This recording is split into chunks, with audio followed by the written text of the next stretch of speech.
Hi traders, how are you. आज हम trade करेंगे गोल्ड पर। तो गोल्ड ने H4 पर SNRC1 बाय बनाया है। तो सबसे पहले हम SNRC1 बाय के फार्मूले को देखेंगे, देन हम लोअर टाइम फ्रेम पर मजीद री देखेंगे।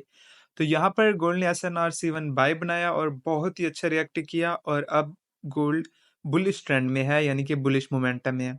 अगर हम लोअर टाइम फ्रेम यानी कि H1 पर आए तो H1 पर गोल्ड ने यहाँ पर ब्लाइंड स्पॉट बाय बनाया है, जो कि एक लो रिस्क सेटअप है। तो यहाँ पर पहले उसने रेजिस्टेंस बनाई या फेल्ड इंगल्फ बनाई, देन सेकंड पॉइंट पर उसने सिग्निफिकेंट ब्रेकआउट दिया बुलिश मोमेंटम की तरफ। और जो थर्ड पॉइंट है हमारा एंट्री का पॉइंट है। तो ये बेसिकली ब्लाइंड स्पॉट बाय का फार्मूला है, हमने मेंशन कर दिया है। तो अब हम विदाउट वेस्टिंग एनी टाइम अपनी ट्रेड ओपन करेंगे और हमने यहाँ पर लेयर्स ऐड कर ली है।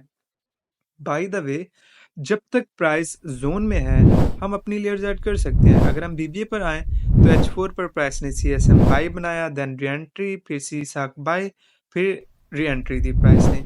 हम टाइम फ्रेम 2 यानी कि H1 पर आए तो प्राइस ने सी साक बाय बनाया और अब ये री एंट्री की तरफ जा रही है। अगर हम टाइम फ्रेम 3 यानी कि M15 पर आए तो प्राइस ने CSM बाय बनाया और ये MA510 लो पर री एंट्री की तरफ जा चुकी है।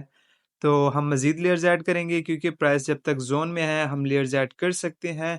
तो आप मैक्सिमम लेयर्स अपनी जोन में ऐड किया करें, ताकि प्राइस जब जोन से आगे जाए तो रिएक्ट करे। तो आप थोड़ी सी लेयर्स ऐड करो और आप मार्जिन कॉल ना हो या आप ज़्यादा फ्लैट ना करो।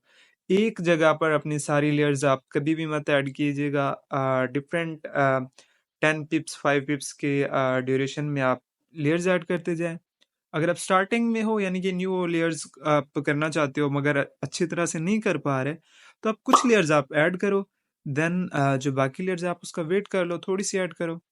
तो यहाँ पर हमने अपना TP1 मेंशन कर दिया है, जो कि नियरेस्ट रेजिस्टेंस जोन है।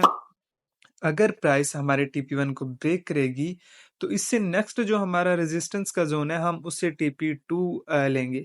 तो सबसे पहले हम लोअर टाइम फ्रेम पर वेट करेंगे। अगर प्राइस यहाँ पर लोअर टाइम फ्रेम पर रिजेक्शन देगी या रिटेस्ट देगी तो हम अपनी ट्रेड क्लोज कर देंगे, क्योंकि हम ऑलरेडी लेयर्स ऐड कर चुके हैं काफ़ी।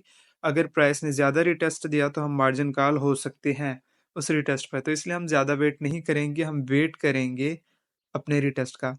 तो हमने यहाँ पर अच्छी खासी लेयर्स ऐड कर ली हैं, देन अब हम वेट करेंगे प्राइस के रिएक्ट होने का। और बाय द वे, हम जो भी ट्रेड्स करते हैं अपने सेटअप वगैरह सपोर्ट एंड रेजिस्टेंस की बेस पर होता है, इसलिए मैं डायरेक्शन BBMA की बेस पर ऑलरेडी सपोर्ट ग्रुप में डाल देता हूँ। डायरेक्शन ऑलरेडी मैं बता देता हूँ कि आया कि गोल्ड इस वीक या स्टे बुलिश मोमेंटम में है या बेरिश में। देन लोअर टाइम फ्रेम पर आप F5 सेटअप ढूंढो based on support and resistance. Simple. तो यहाँ पर प्राइस ने बहुत अच्छा रिएक्ट कर लिया। अगर हम ट्रेड की तरफ वापस आएँ, अगर हम लोअर टाइम फ्रेम पर देखें तो प्राइस यहाँ पर रिजेक्शन दे रही है और बार बार रिटेस्ट दे रही है। तो इससे पहले कि प्राइस मज़ीद नीचे आए और हमें मार्जिन कॉल करे, तो जैसे ही प्राइस अब हमारे TP की तरफ जाएगी, पहुँचेगी उधर, तो हम अपनी ट्रेड क्लोज कर देंगे इधर।